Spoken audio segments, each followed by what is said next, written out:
So I want to thank everyone this afternoon. I kept adding to my speech as the young girls were speaking. I'm like, oh, I should say this, I should say that. So hopefully I won't go too off script. It kind of drives the staff crazy when I do that. But I really want to thank Pam and her staff, and I want to thank the young women in this room. As Pam said, you showed up, which is very important. I started my morning this morning at 7 a.m. at Impact in Silver Springs breakfast. I see some of the folks that were there, so we've had a long day. And this is a lovely way to end it. So, I'm really proud and humbled that I've been asked to share my story with you. It's quite a crazy ride how I ended up at the Community Foundation.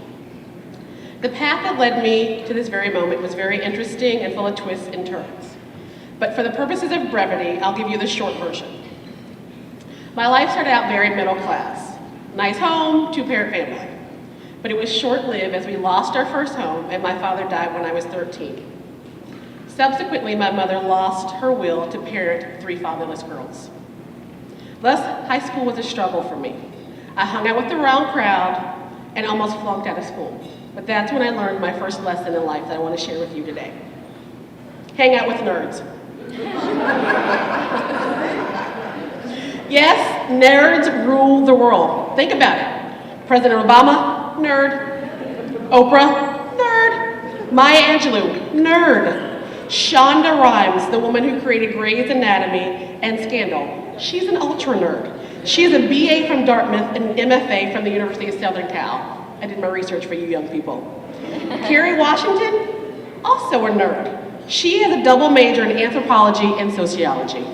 Okay? So, I rest my case, hang out with nerds. If it had not been for them, I wouldn't have finished school and continued on my quest to learn new things. It's the reason I decided to go to college. All the nerds were going, I needed to go.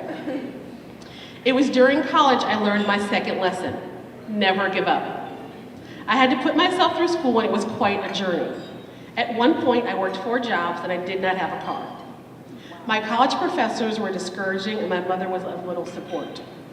But I was determined to live a different life, so I pushed on and completed school, and as you heard, earned a BA and an MBA, with honors, while working full-time and attempting to forge a career. So it can be done. I landed in the nonprofit world, which welcomed me with open arms. So for the last 20 years, as you've heard, I've worked in various nonprofits. I actually started, though, in the HIV field, and I was surrounded by a group of people who felt invisible and discarded. They felt they had no voice and they were destined to live a life without choice. But a movement started and they began to fight, to understand that none of us are invisible. Thus, my third life lesson. You are not invisible. Just keep talking until you are heard. This lesson has kept me in the nonprofit world, and over the years, I've made it my duty to fight for those who feel invisible, to remind the decision makers that their actions affect human lives, that every action causes a reaction. So when I'm the only little brown girl in the room, I remind myself it's my job to represent. And the nonprofit world has been challenging and inspiring, but I've stuck with it. My career path has rounded out to include working at the clinic, running a nutrition program, and several homeless shelters in the county before becoming the Community Foundation's director. Now, this career has made me a public figure, which can be hard, as sometimes people are looking at you for all the answers, kind of like right now. And sometimes that pressure can help you sometimes that pressure will make you question and even doubt yourself. And that doubt can turn into fear. But luckily, I figured out that fear is useless, and it gets in the way. Fear will hold you back every single time. My BFF told me that I needed a mantra to remind me of the importance of being liberated from fear. And she shared with me an amazing passage from a book that I keep close. If you'll indulge me, I decided to read it to you before I turn to the adults in the room. Our deepest fear is not that we are inadequate. Our deepest fear is that we are powerful beyond measure. It is our light, not our darkness, that most frightens us. When we ask ourselves, who am I to be brilliant, gorgeous, talented, and fabulous? Actually, who are you not to be? You are a child of God. Your playing small to the world does not serve it. There's nothing enlightened about shrinking so that other people won't feel insecure around you. We are all meant to shine, as children do. We are born to make manifest the glory of God that is within us. It is not just in some of us, it's in everyone. And when we let our own light shine, we unconsciously give permission for others to do the same. As we are liberated from our own fear, our presence automatically liberates others. So my young women, here's the Twitter version of the speech that was dedicated to you. Hashtag hang out with nerds as they rule the world. You are not invisible, so never give up, because fear is useless. And that's less than 140 characters, by the way. I checked it out. I really do want to salute you all. As you all are coming up here and talking about things that you need and things that you go through, I remember, I lived it, but you can actually do it. So now it's my turn to talk to the adults in the room and to remind you why you must stay involved in the lives of these young women. Here are 4 sobering facts that are changing the path of young women here in the region.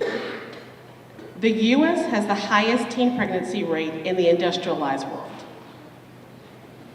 The Maryland teen birth rate in 2012 ranked 11 out of 50. 2/3 of families begun by teen mothers live in poverty. Parenthood is a leading cause for school dropout for girls. Now, while those stats seem overwhelming, there are some simple things that you can do to change lives. And Crittenton was really smart. They asked the girls, what do they want us to do? And the answer was simple. They want us to be nice. It's not complicated, it's free, it can be done anywhere, in the checkout line, at the grocery store. Here's how the girls want us to be nice. And they actually wrote this, so the brilliance is theirs, not mine. Nice. Notice her.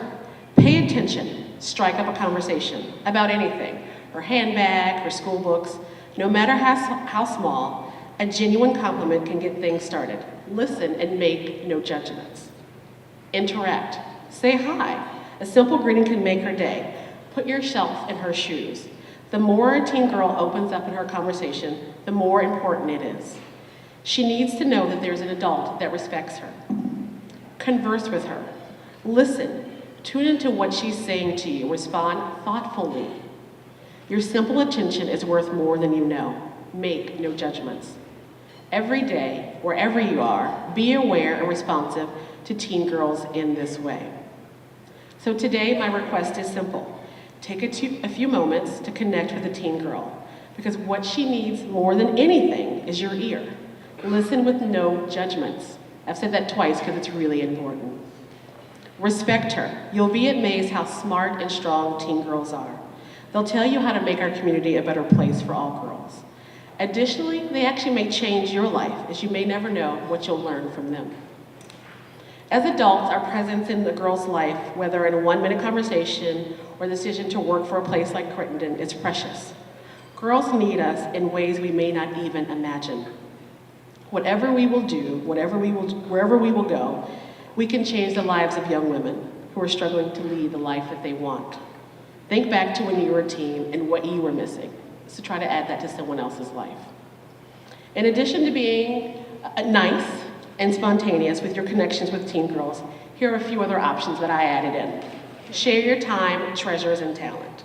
So volunteer with a local nonprofit with young women, like Crittenton. Donate to nonprofits in your community that help girls to make better choices, like Crittenton. Teach a girl your talent. Give them a skill to help them be successful, or lend your talent to a nonprofit, like Crittenton. So if you're an accountant, join their accounting team. In closing, I want you to remember, we can all have a significant impact on each other if we make the time. Imagine what our world would be like if we spent more time caring for, lifting up, and supporting our young girls.